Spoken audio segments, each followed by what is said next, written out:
নমস্কাৰ ply story first on time A breaking উজনিত ভয়ংকৰ দিশত গতি কৰিছে বান পৰিস্থিতিৰ হাহাকাৰ অৱস্থা উজনিৰ বানাক্ৰান্ত জনতাৰ আৰু এই খবৰতে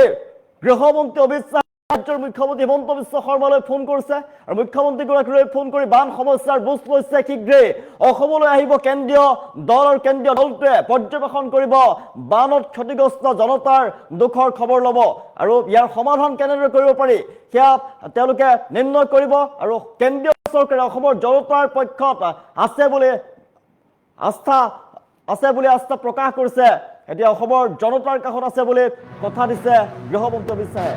অসমৰ বান পৰিস্থিতিৰ বুজ লৈছে কেন্দ্ৰীয় গৃহমন্ত্ৰী অমিত শ্বাহে অসমৰ মুখ্যমন্ত্ৰী হিমন্ত বিশ্ব শৰ্মালৈ ফোন কৰি বান পৰিস্থিতিৰ বুজ লৈছে গৃহমন্ত্ৰীগৰাকীয়ে পৰিদৰ্শনৰ বাবে শীঘ্ৰেই অসমলৈ আহিব কেন্দ্ৰীয় দল ভয়ংকৰ বান পৰিস্থিতিৰে বিৰাজ কৰিছে উজনি অসমত জলমগ্ন হৈ পৰিছে হাহাকাৰ অৱস্থা বানাক্ৰান্ত ৰাইজৰ মাজত অসমৰ বান পৰিস্থিতিক লৈ কেন্দ্ৰীয় চৰকাৰ চিন্তিত হৈ পৰিছে উদ্বেগ প্ৰকাশ কৰিছে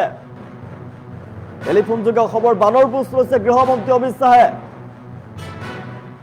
আৰু সকলো সমস্যাৰ কাষত থিয় দিব কেন্দ্ৰীয় চৰকাৰে বানৰ ক্ষয় ক্ষতিৰ বুজ ল'বলৈ অসমলৈ আহিব কেন্দ্ৰীয় চৰকাৰৰ দল আৰু কেন্দ্ৰীয় চৰকাৰে সকলো সমস্যাৰ বুজ ল'ব ইয়াৰ কেনেদৰে ক্ষয় ক্ষতি কেনেদৰে পুনৰ ঠিক কৰিব পাৰি তাৰ আলোচনা কৰিব উজনিত ভয়ংকৰ ডাৱৰ বিস্ফোৰণ আৰু আকস্মিকভাৱে বিপদ নমাইছে জনজীৱনলৈ ভয়ংকৰ বানত ককবকাইছে এতিয়া উজনিৰ জনতাই এই সময়তে কেন্দ্ৰীয় গৃহমন্ত্ৰীগৰাকীয়ে খবৰ লৈছে অসমৰ আৰু গৃহমন্ত্ৰী অমিত শ্বাহলৈ কৃতজ্ঞতা জ্ঞাপন কৰিছে মুখ্যমন্ত্ৰী ডক্টৰ হিমন্ত বিশ্ব শৰ্মাই উজনিত ভয়ংকৰ বান পৰিস্থিতিয়ে বিৰাজ কৰিছে এই সময়তে কেন্দ্ৰীয় গৃহমন্ত্ৰী অমিত শ্বাহে খবৰ লৈছে অসমৰ বান পৰিস্থিতিৰ বুজ লৈছে কেন্দ্ৰীয় গৃহমন্ত্ৰীগৰাকীয়ে অসমৰ বান পৰিস্থিতিৰ বুজ লৈছে কেন্দ্ৰীয় গৃহমন্ত্ৰী অমিত শ্বাহে পৰিদৰ্শনৰ বাবে শীঘ্ৰেই আহিব কেন্দ্ৰীয় দল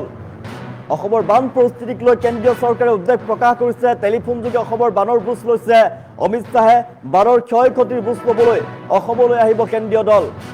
উজনিত ভয়ংকৰ ডাৱৰ বিস্ফোৰণ আকস্মিকভাৱে বিপদ নমাই আনিছে জনজীৱনলৈ ব্যাহত হৈ পৰিছে জনজীৱন এই মুহূৰ্তত গৃহমন্ত্ৰী অমিত শ্বাহলৈ কৃতজ্ঞতা জ্ঞাপন কৰিছে মুখ্যমন্ত্ৰী হিমন্ত বিশ্ব শৰ্মাই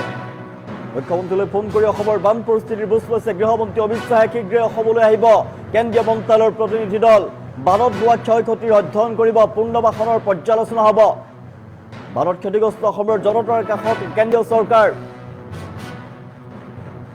অসমত ভয়ংকৰ বান উজনি অসমত ভয়ংকৰ বানে তছনছ কৰি পেলাইছে সকলো এতিয়ালৈকে মৃতকৰ সংখ্যা ৪১ জনৰ অধিক বৃদ্ধি পাইছে আৰু বহুতো লোক সন্ধানহীন হৈ আছে নোহোৱা হৈ আছে এতিয়ালৈকে তেওঁলোকক বিচাৰি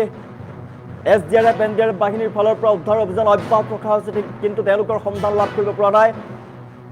আৰু হাহাকাৰ অৱস্থা চাৰিওফালে এটোপাল খোৱা পানীৰ বাবে খাদ্য সামগ্ৰীৰ বাবে হাহাকাৰ কৰিছে বানাক্ৰান্ত জনতাই নিশাটো অনাহাৰে অনিদ্ৰাৰে দিন কটাবলগীয়া পৰিৱেশৰ সৃষ্টি হৈছে শিবিৰত হাহাকাৰ অৱস্থা তেনেদৰে গৰমত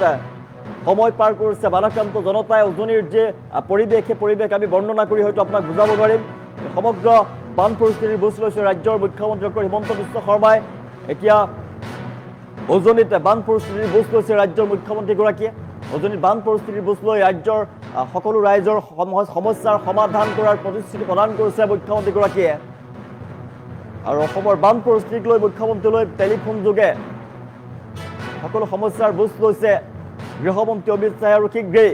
অসমলৈ আহিব কেন্দ্ৰীয় মন্ত্ৰালয়ৰ প্ৰতিনিধি দল আৰু সেই মন্ত্ৰালয়ৰ প্ৰতিনিধি দলে সকলো সমস্যাৰ বুজ ল'ব ক্ষয় ক্ষতিৰ পৰিমাণৰ বুজ ল'ব কেনেদৰে পুনৰ্বাসন আৰু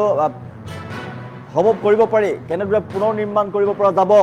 তাৰ আলোচনাত বহিব আৰু সকলোবিলাক সঠিক কৰা হ'ব কেন্দ্ৰীয় চৰকাৰে বিপদৰ সময়ত অসমৰ জনতাৰ কাষত আছে বুলি প্ৰতিশ্ৰুতি প্ৰদান কৰিছে গৃহমন্ত্ৰী অমিত শ্বাহে কেন্দ্ৰীয় চৰকাৰ এই সময়ত বিপদৰ সময়ত অসমৰ জনতাৰ কাষত আছে সকলো প্ৰকাৰে সহায় কৰিব কেন্দ্ৰীয় চৰকাৰৰ ফালৰ পৰা কেন্দ্ৰীয় গৃহমন্ত্ৰী অমিত শ্বাহে অসমৰ মুখ্যমন্ত্ৰী হিমন্ত বিশ্ব শৰ্মালৈ টেলিফোন যোগে অসমৰ খবৰ লৈছে অসমৰ বান পৰিস্থিতিৰ বুজ লৈছে আৰু বান পৰিস্থিতিৰ বাবে যি ভয়ংকৰ সমস্যা হৈছে বান পৰিস্থিতিত ককবকাই আছে অসমৰ জনতা আৰু বান পৰিস্থিতিৰ ক্ষয় ক্ষতিৰ পৰিমাণৰ বুজ ল'বৰ বাবে অসমলৈ আহিব কেন্দ্ৰীয় প্ৰতিনিধিবৰ্গ আৰু সমস্যাৰ সমাধানৰ বাবে বান পৰিস্থিতিৰ ক্ষয় ক্ষতিৰ পুনৰ নিৰ্মাণ কৰাৰ বাবে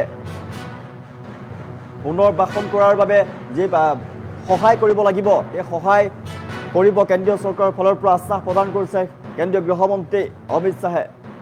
ভয়ংকৰ ৰূপ লৈছে এতিয়া বান পৰিস্থিতি উজনিত ভয়ংকৰ বান পৰিস্থিতি জিলাই জিলাই গাঁও প্ৰতিখন গাঁও এটা জলমগ্ন হৈ পৰিছে শ শ গাঁও বানৰ কবলত পৰিছে মানুহে পশুধন হেৰুৱাই পেলাইছে বহুতো মানুহৰ মৃত্যুমুখত পৰিছে পশুধনৰ মৃত্যু হৈছে আপোন ঘৰখন এতিয়া বানৰ কবলত আছে সকলোৱে নিৰাপদ স্থানলৈ এতিয়া